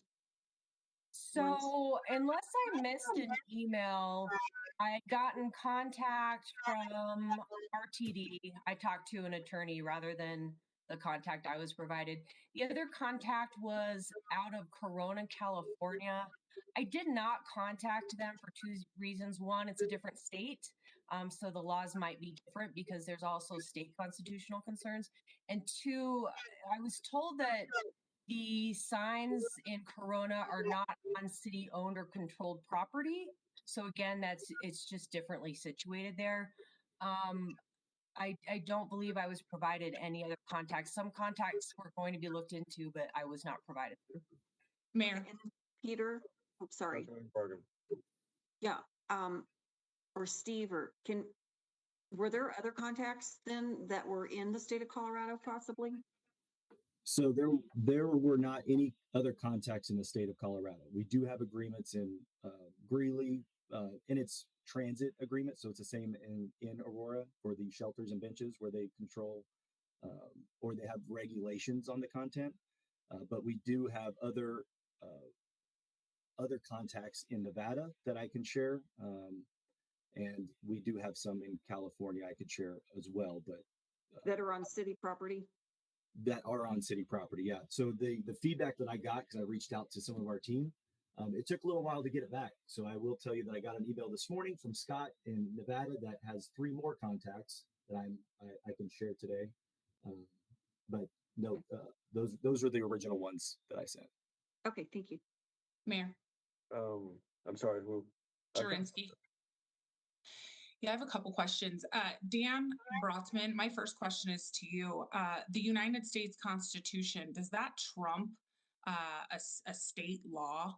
Does the United Constitution supersede a state or a city law? Of course. Okay, so First Amendment rights, being concerned about a First Amendment, how state laws in California could be different regarding the First Amendment, which is very much the first part of the United States Constitution, that would supersede a California law, correct? As to the free speech issue, yes, I believe Kim was talking about how it's situated on the property, but okay, well, I hear your point. I think the biggest concern here and what city staff continues to bring up and what they even brought up in PED is First Amendment rights. So I just wanted to make sure that still, in fact, in the United States of America, the United States Constitution is the land of the law for all states. I just wanted to make sure that hadn't changed.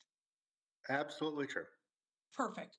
And then I'm not sure why the information wasn't passed on. I know Steve did a really good job. They sent over an email that included different mayors. It included different city council members of other cities currently that have these signs and work with Lamar and accept the revenues and have the advertising.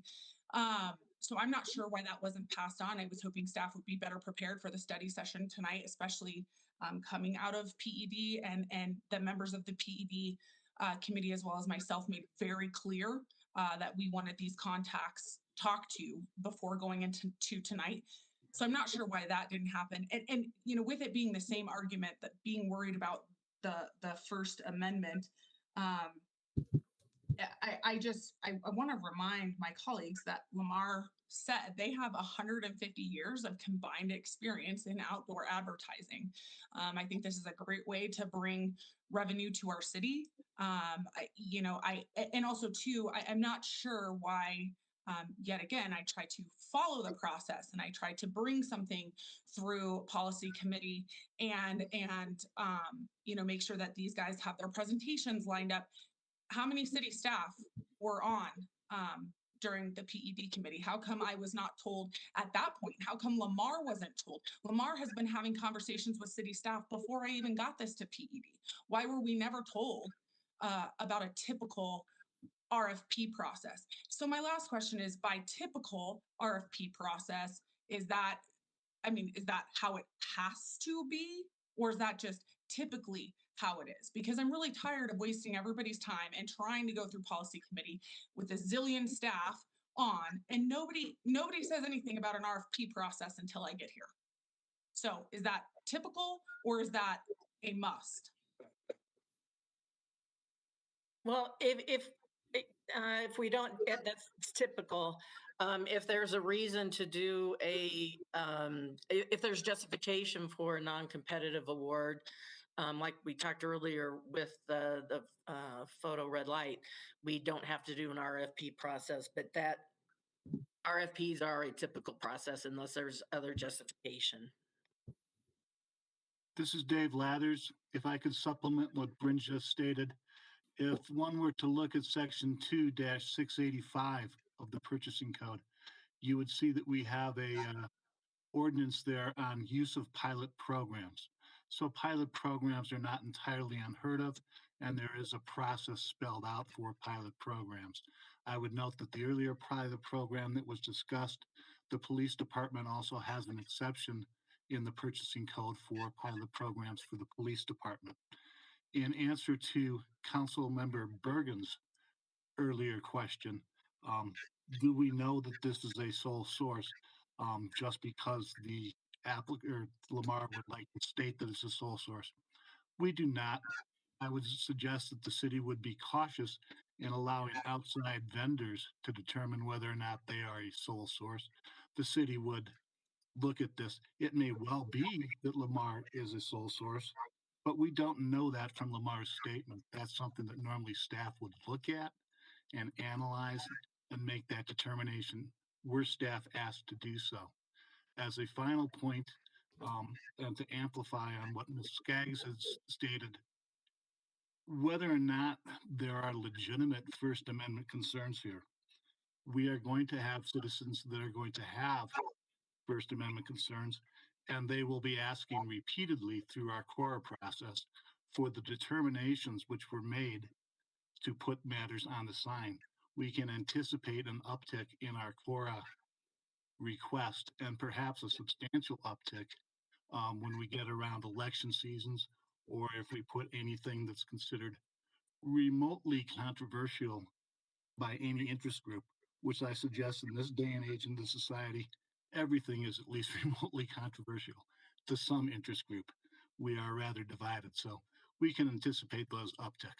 But to Councilmember Jurinsky's point, I suggest Councilmember Jurinsky, you look at 2-685 and you will see the pilot programs are certainly allowed.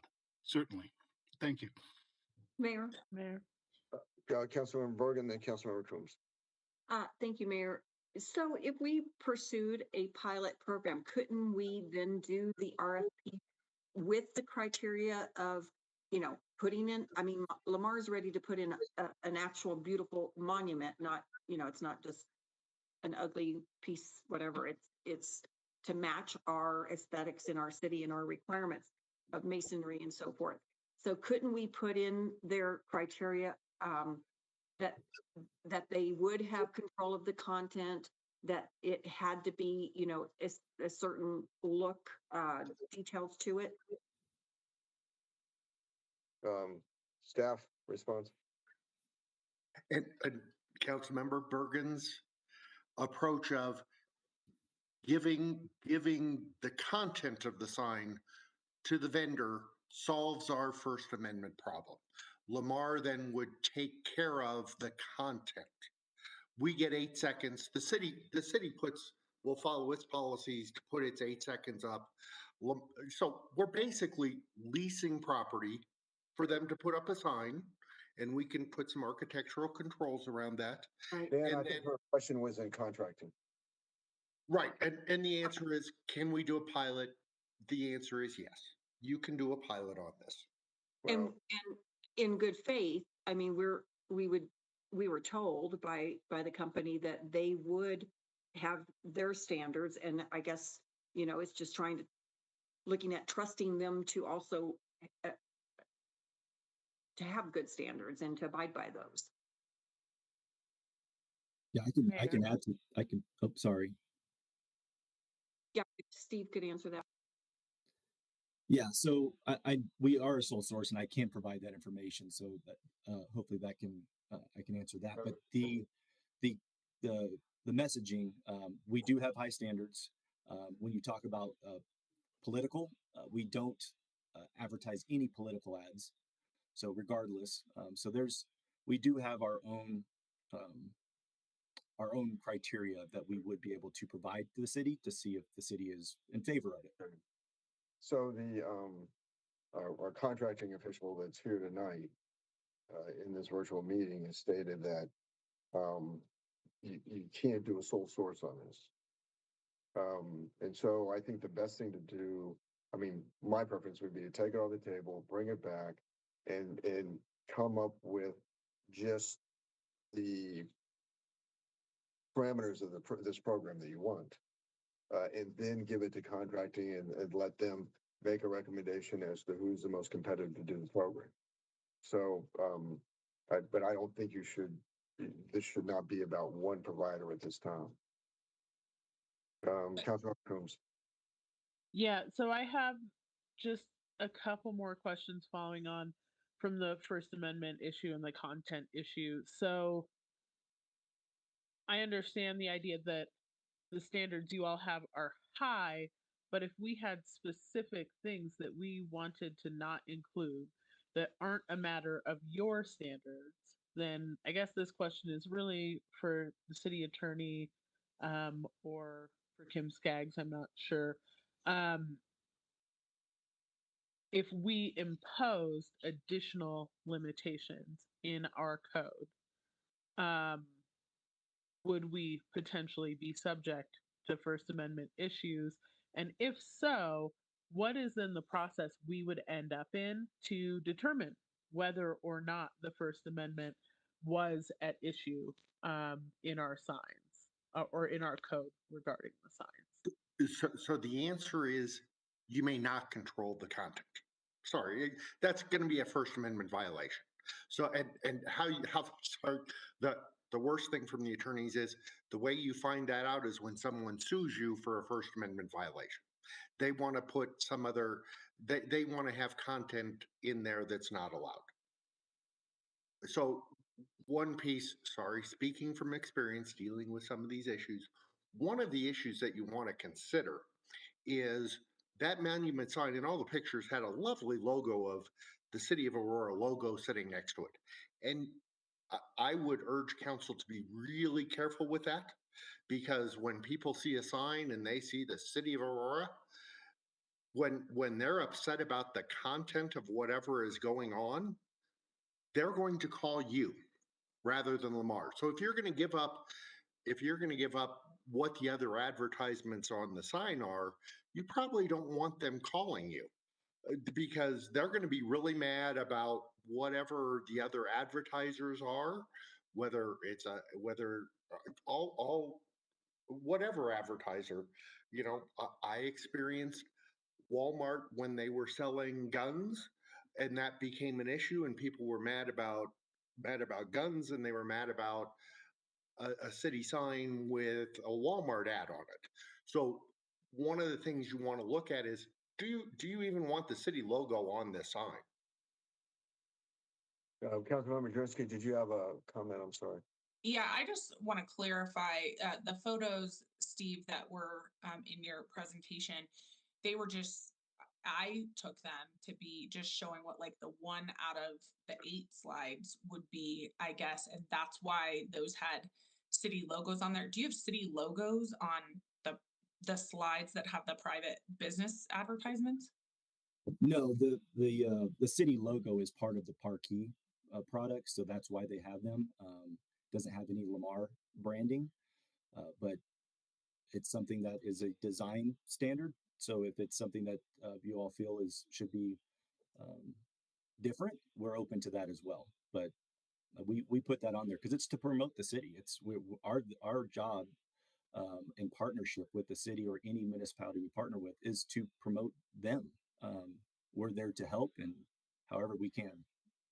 And Steve, what's your longest standing relationship with another city? How long have you been had these signs in another city? So we were the first company when digital signs came out. We were the first ones to install these signs in the 90s, maybe. But we've been in business since 1902, so we're very familiar with the industry. But I believe the very first sign like this was put on private property, not on city-owned, and it was in the early 90s. And do you have any idea off the top of your head, like Coronado, California? I'm not talking about transit advertising. I'm talking about this specific digital billboard advertising.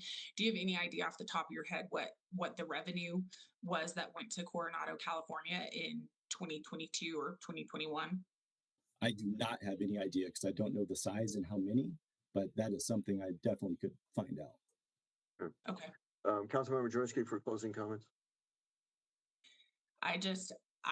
I think this is something that really excites me. I think that I've heard 2 council members tonight agree that the city is awful at communicating with constituents, especially maybe in certain part of town that they feel are left out. I feel like these signs would be a great addition to our city and as a revenue generator, and I don't really have any concerns over Lamar, a company that's been in business as long as they have, allowing any content that would that would hurt us.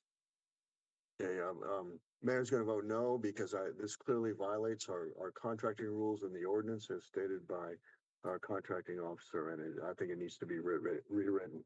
Is there further objection to moving it forward? Councilmember Medina. Marcano. Audio. Mayor, I'm just wondering if we can get more of a kind of enabling legislation discussion. So That was I asked the sponsor if she would do that, and the sponsor did not reply. Okay. Further, I'll be a no. We need to understand how we're doing it if we're going to do it. further objections.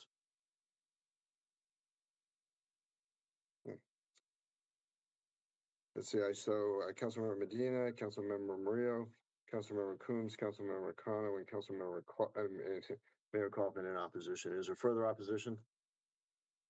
Seeing none, and we'll move forward despite the fact that it's inconsistent with current law.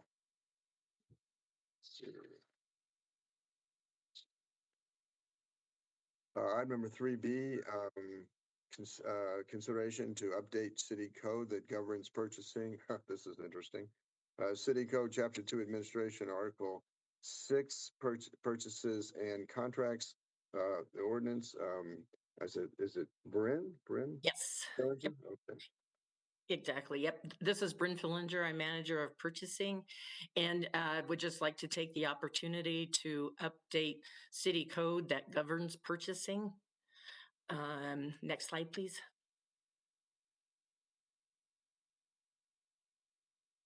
The updates that were attached in the packet and are administrative only and do not represent changes to purchasing procedures. Just wanted to highlight a few of the updates. First, it changes purchasing's report from the Director of Internal Services. Obviously, that position no longer exists, and we now report to the Director of Finance. So that change is being proposed. We are also allowing only electronic submissions of bids and proposals.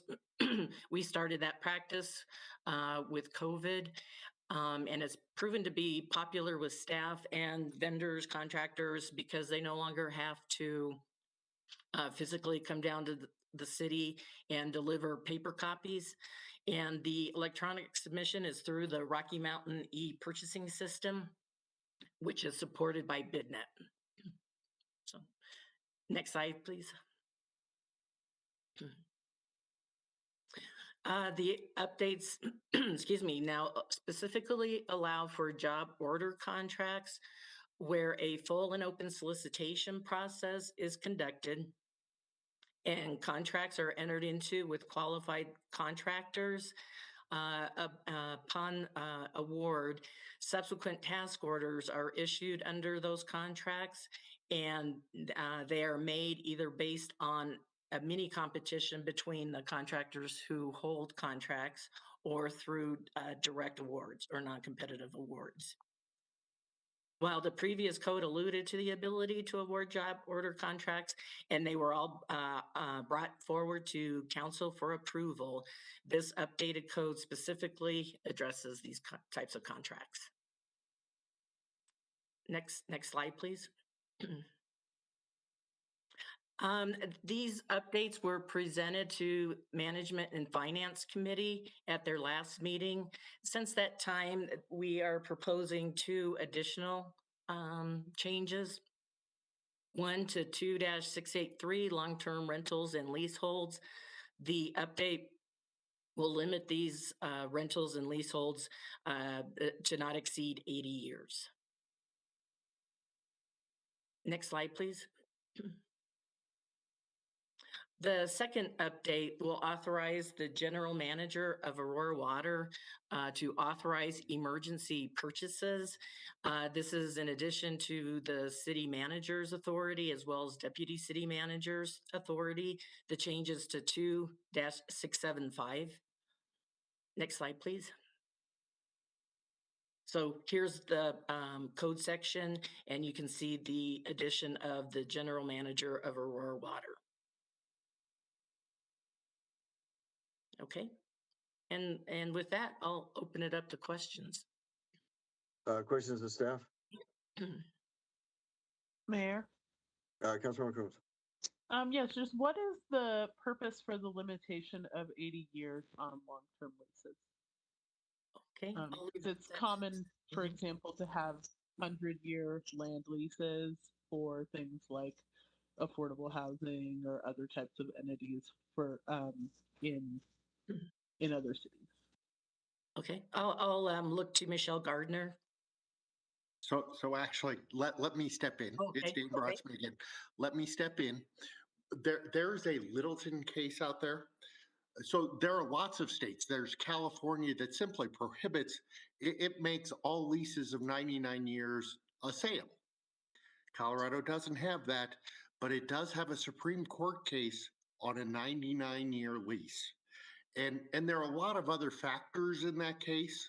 So I have never gotten bond counsel or real estate counsel at any point to actually sign up and say that 99 years is fine. I have had bond counsel and real estate counsel say 80 years is fine.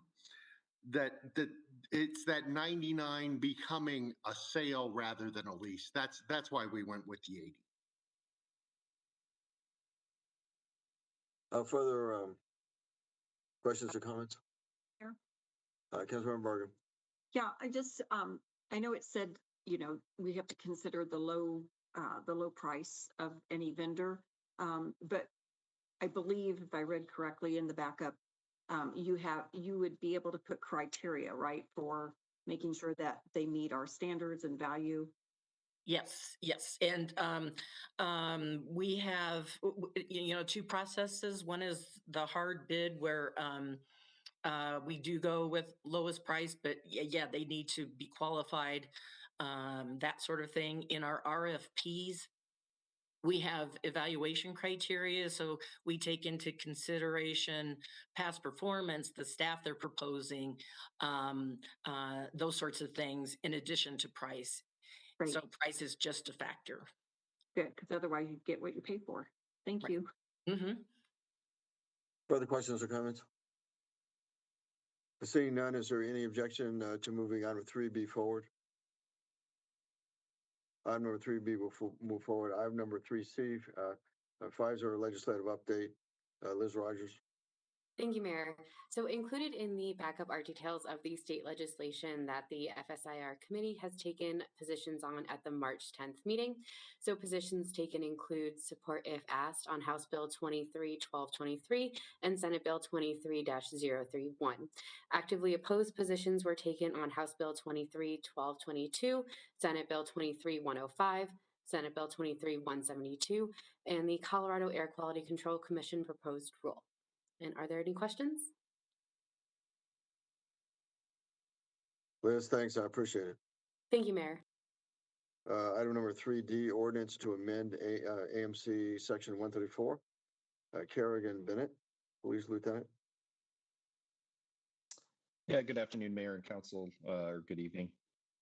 This is an amendment to update Article 10 for the photo enforcement vehicles. This article was originally put into place in 2004. Technology has changed and processes have changed, so this updates our processes. We're also moving with the acceptance of Park Aurora, our magistrates hearing for contested photo enforcement tickets would go to the parking magistrates, but we're updating the language there to allow for a parking and traffic bureau so that they can hear that, and it looks a little bit cleaner so people aren't confused about why they're going to a parking bureau for a speeding photo enforcement ticket. We're also updating a little bit of language in the people receiving the tickets to a notice of violation, and some other language just to clean up the photo enforcement process. Question. Megan, do you have anything? Questions of staff? I don't have anything specific, Mayor, unless Okay. there's specific questions from staff about the program or any of the updates to the ordinance in the backup that you received. Questions of staff? Mayor Gardner. Councilmember Gardner. Mayor Pro Tem Gardner. No questions. Just, I did not support this last time. The voters were pretty clear that they didn't want enforcement like this when they voted down red light cameras. I think there's also some civil liberties concerns, so I will not be supporting this. Further questions or comments? Seeing none, is there objection to moving item number 3D forward? Gardner. Mayor Pro Tem objects. Any other objections? Seeing none, item number 3D will move forward. Item number 4A, Civil Service Commission interview schedule. Katie?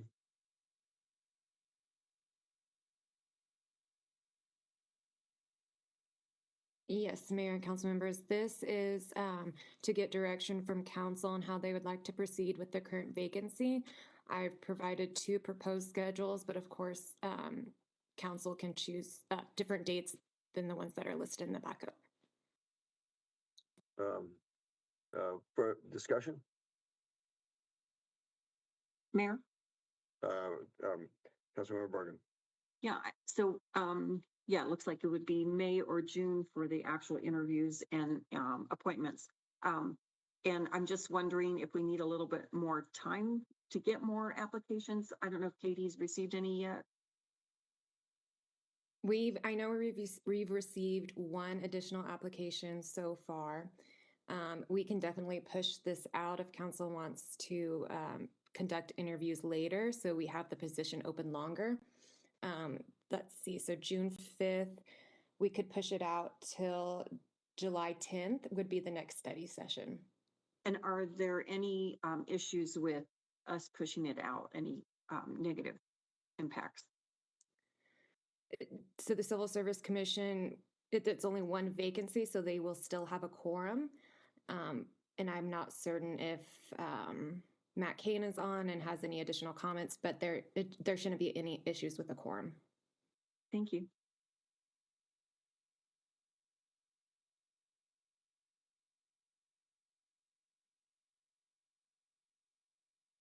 Yes. Yes. Is Matt? So I guess my question is just, can we interview more than 3 people? Because last time we did that and it didn't go well. And that was another question that I had for council. If you wanted to determine how many candidates to be interviewed, we can also do that. The same process as we did last time. Council will submit their rankings, and then the top, how many ever you choose candidates will be interviewed. So that is another decision for council to make as well. Mayor Gardner. Mayor Pro Tem. My recommendation would be wait to decide how many we're going to interview before wait until we get the applications, because I think interviewing 3 was generous, frankly, last time, based upon the applications that came in. And so I would like to see the applications before we make that decision. Katie, would you need though a deadline on the applications, or just leave it open? Yes. So we will need, I guess I can bring this back at a later study session. So what we can do is if council wants to decide on a date to close the application process, we can move on. We can move from there, and I can set a date for council to submit their rankings and then bring it back for council to determine how many candidates they want to interview and when they want to interview. Further questions or comments? Is there any objection to going forward with the city clerk's plan? So Mayor, I have 2 dates in the backup. I have right now April 14th or May 19th to close the applications. Council can pick whichever date they would like. Okay. So Mayor. Councilmember Bergen. Yeah, I kind of agree with Councilmember Gardner. It kind of depends on how many applications we get to make that determination. So I would be more comfortable with Schedule 2 unless, we have an influx of applications and we can move it up sooner. But it kind of depends on how many applications we get. Further questions or comments? And Mayor, if I may, so the schedule that I would propose in that instance would be to close the applications on May 19th, give council till May 26th to submit their rankings, and then I can bring this back on June 5th instead of doing interviews for council to determine how many candidates. Okay, is there any objection to proposed schedule number 2 as amended by, well, as it is right now, as it stands right now? Is there objection? Seeing none, then that would be the direction that we'll take. Okay, thank you. Number 5A, preventing certain social media applications, websites from being installed or assessed on city-owned devices and personal devices. Council members Ivonic. Thanks, Mayor. So I'll open this up and I'll turn it over to any questions you might have to staff. But there's been a growing concern over cybersecurity threats that are posed by TikToks and other platforms with known affiliation to the Chinese government. This is a government that has a history of amassing large amounts of data on their own citizens and people around the world, including here in the United States. And these concerns in recent months have spurred bipartisan action at every level of government, including the Biden administration recently saying that the federal government should consider banning this. And we've seen even members of our own delegation here in Colorado, including Senator Michael Bennet, suggesting that Apple and Google should remove these apps altogether.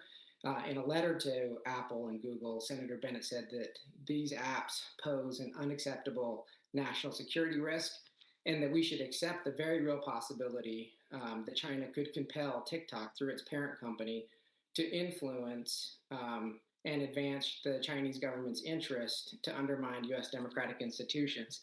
And just given that these platforms and websites can harvest significant amounts of data from any user's devices, even when these platforms are not in use, and have the ability to harvest significant amount of data from the city's networks, data that can reveal sensitive information and can be leveraged to exploit against the city. This resolution does 2 things. One, it focuses on TikTok and some of the other platforms made by its parent company, but also asks city staff through IT to identify other platforms and vendors that could pose potential security risks that are similar and bring that back to council for consideration. With that, I'm happy to answer any questions, and I know that some of the staff from IT would be happy to answer questions too. Questions or comments? Seeing none, is there any objection to moving 5A forward?